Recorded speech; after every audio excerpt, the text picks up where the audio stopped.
Hello students, पिछला जो video था उसमें हमने लॉ ऑफ कोसाइन और लॉ ऑफ साइन ये दोनों पढ़ लिए थे।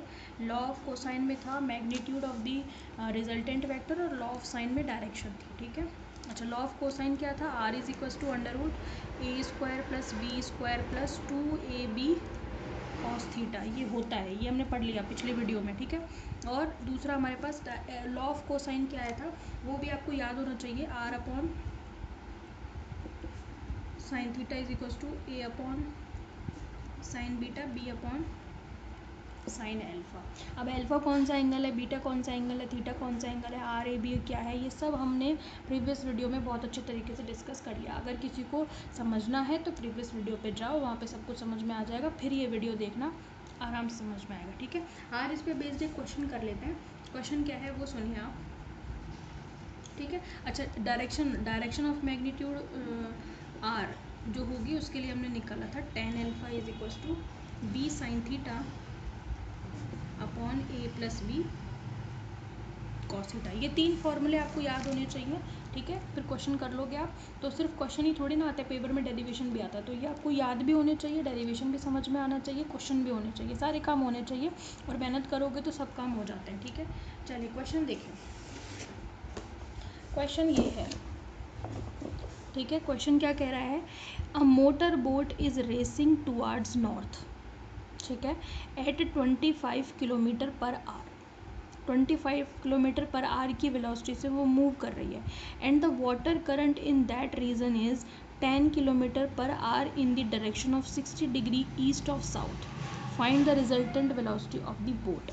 ठीक है, अब सुनो इस क्वेश्चन को कैसे करेंगे। ठीक है, क्वेश्चन मैं लिख देती हूँ आपको ताकि आपको अच्छे से समझ में आए।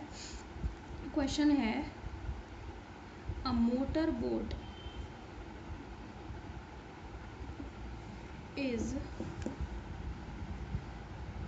racing towards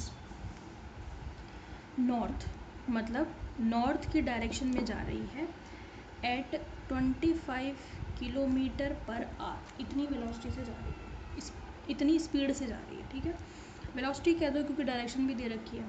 ठीक है, and the water current in that region, यानी कि पानी की जो धारा है ना, वो किस वेलोसिटी से जा रही है, इज़ 10 किलोमीटर पर आवर। ठीक है, इन the direction of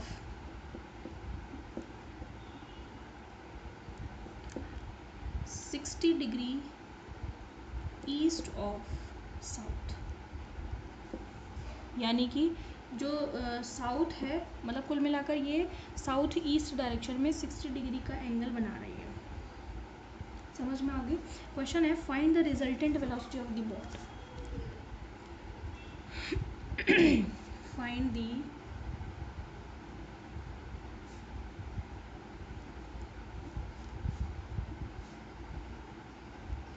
resultant velocity of the boat.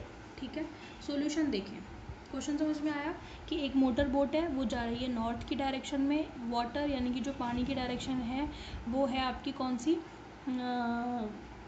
60 degree है, साउथ के साथ 60 डिग्री एंगल बना रहा है वो ईस्ट की डायरेक्शन में।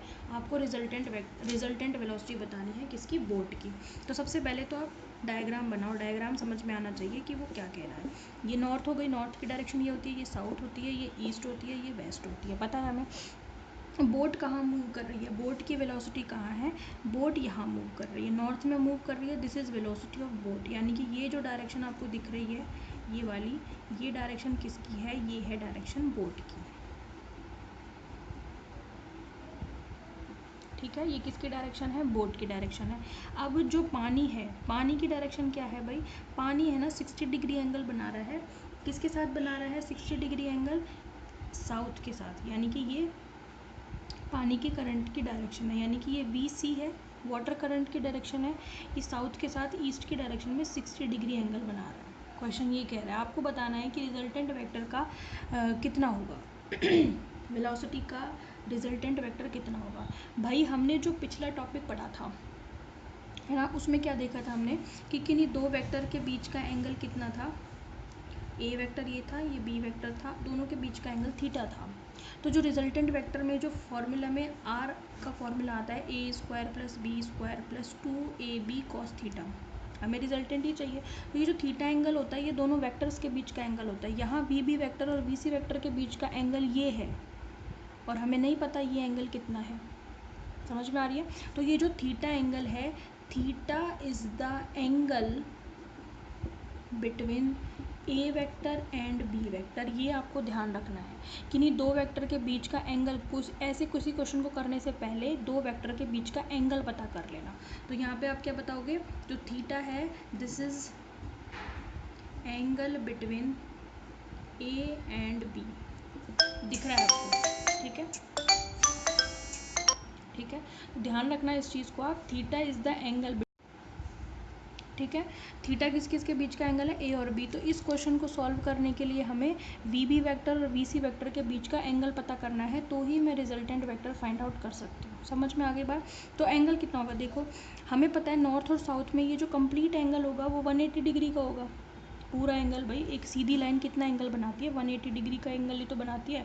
तो ये कंप्लीट एंगल तो 180 डिग्री का होगा, जिसमें से ये है 60 डिग्री, तो बचा हुआ एंगल कितना हो गया, 120 डिग्री। तो मेरे को पता चल गया कि in this question here theta is equal to कितना है 120, और ये आया कैसे 180 में से 60 को घटा करके 120 डिग्री एंगल आया। समझ में आ गई बात। अब आपको क्या करना है, यहाँ पर रखना है आपको 120 डिग्री और इसको सॉल्व करना है, ए रखना है, बी रखना है, ये सॉल्व करना है, ठीक है। तो आप देखो कैसे करोगे। देयरफॉर रिजल्टेंट आर जो होगा उसका फॉर्मूला बन क्या जाएगा, अब यहाँ पर ए और बी वेक्टर तो नहीं है लेकिन वी बी और वी सी है, तो ये क्या बन जाएगा, V B square plus V C square plus 2 V C cos 120 degree, ठीक है। कॉस 120 की वैल्यू कितनी होती है, कॉस 120 मतलब कॉस 180 माइनस 60, और इसकी वैल्यू होगी आपकी माइनस कॉस 60 डिग्री। कॉस 60 की वैल्यू कितनी होती है, हाफ, तो ये हो गई माइनस हाफ। समझ में आ गई। तो कॉस 120 की वैल्यू जो होती है वो माइनस हाफ होती है, ठीक है। देयरफॉर हमें क्यों दे रखा, सिंस वी बी कितना दे रखा है, वी बी दे रखा है आपको 25 किलोमीटर पर आवर, वी सी कितना दे रखा है, वी सी दे रखा है 10 किलोमीटर पर आवर, ठीक है। थीटा हमने पता लगा लिया 120 डिग्री है, तो मेरे पास आर कितना आ जाएगा, अंडर रूट 25 का स्क्वायर, वी बी की वैल्यू रखो यहाँ पे 25 का स्क्वायर, 10 रखो 10 का square plus 2 into 25 into 10, cos 120 की वैल्यू हो गई माइनस हाफ, ठीक है। सॉल्व करना है आप तो बस बचा ही क्या है, ठीक है। 25 25 625 100, और ये माइनस 2 से 2 कैंसिल हो गया 250, ठीक है। कैलकुलेशन तो आप ही को करनी पड़ेगी, 2 से 2 कैंसिल हो गया, माइनस यहाँ आ गया 250 आ गया, तो ये कितना हो गया, ये दोनों जोड़ोगे तो कितना आएगा 725, 725 में से आप 250 घटाओ, 725 में से 250 माइनस कर लो आप, कितना आ जाएगा, हाँ 475, ठीक है भाई, ठीक है। और जब आप इसे सॉल्व करोगे तो आर की वैल्यू आएगी नियर अबाउट आएगी 22 किलोमीटर पर आवर, यानी कि जो रिजल्टेंट वेक्टर होगा उसका मैग्नीट्यूड होगा 22 किलोमीटर प्रति आवर। बात समझ में आ गई। अब आपसे कोई ये पूछे कि रिजल्टेंट वेक्टर की डायरेक्शन कितनी है, भाई रिजल्टेंट वेक्टर जो होगा वो इनके बीच से जाएगा,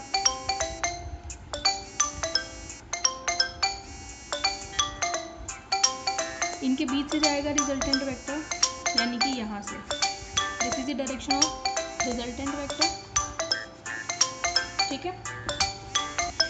अब देखें आप, ये एंगल जो है this is the direction phi of the resultant vector, यही पता करना है हमें, ठीक है। तो ये डायरेक्शन फाई हमें पता करनी है, तो हम किसका यूज़ करेंगे, हम यूज़ करेंगे लॉ ऑफ कोसाइन को। समझ में आ गई। कैसे सॉल्व करेंगे आप इसको यूज़ करेंगे R upon sine theta is equals to A upon, एक तरीके से आप इसको फाई मानने में दिक्कत आ रही है तो आप इसको बीटा मान लो, क्योंकि जहाँ हमने सॉल्व किया था इसको तो रिजल्टेंट वेक्टर की डायरेक्शन इस वेक्टर के साथ जो मानी थी वो बीटा मानी थी, ठीक है, या अल्फ़ा मानी थी, अल्फ़ा ले लो, अल्फ़ा मानी थी तो अल्फ़ा ले लो। तो हमें क्या निकालना है, इसको यूज़ करो, B upon sine alpha, R upon sine theta is equal to B upon sine alpha होता है, ये लो बी अपॉन साइन एल्फा। मुझे चाहिए एल्फा डायरेक्शन, तो साइन एल्फा कितना हो जाएगा, साइन एल्फा हो जाएगा आर अपॉन, नहीं ये हो जाएगा बी साइन थीटा, कितना हो जाएगा B sine theta upon R, ठीक है। मतलब साइन एल्फा कितना हो जाएगा हमारे पास, बी, बी का मतलब V B sine theta upon resultant vector, V B कितना है 25, साइन थीटा मतलब साइन 120 डिग्री, और नीचे आर रिजल्टेंट वेक्टर कितना है 22। जब आप इसे सॉल्व करेंगे तो एल्फा आपके पास आएगा 23.4 डिग्री, ठीक है। डायरेक्शन कम ही पूछी जाती है वैसे पेपर में, लेकिन आपको पता होनी चाहिए। तो आपको यूज़ करना है, जब भी डायरेक्शन चाहिए तो आपको यूज़ करना है ये वाला लॉ ऑफ कोसाइन। आप इससे भी निकाल सकते हो, आप इससे भी निकाल सकते हो। आपके पास बी, बी की जगह पर क्या है वी बी है, ए की जगह पर क्या है वी सी है, ठीक है।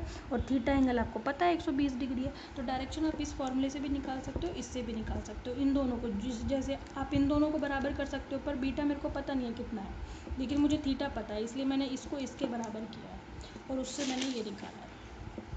समझ में आ गई बात आपको? तो ये क्वेश्चन आपका हो गया। इसी तरीके से क्वेश्चन पूछे जाते हैं।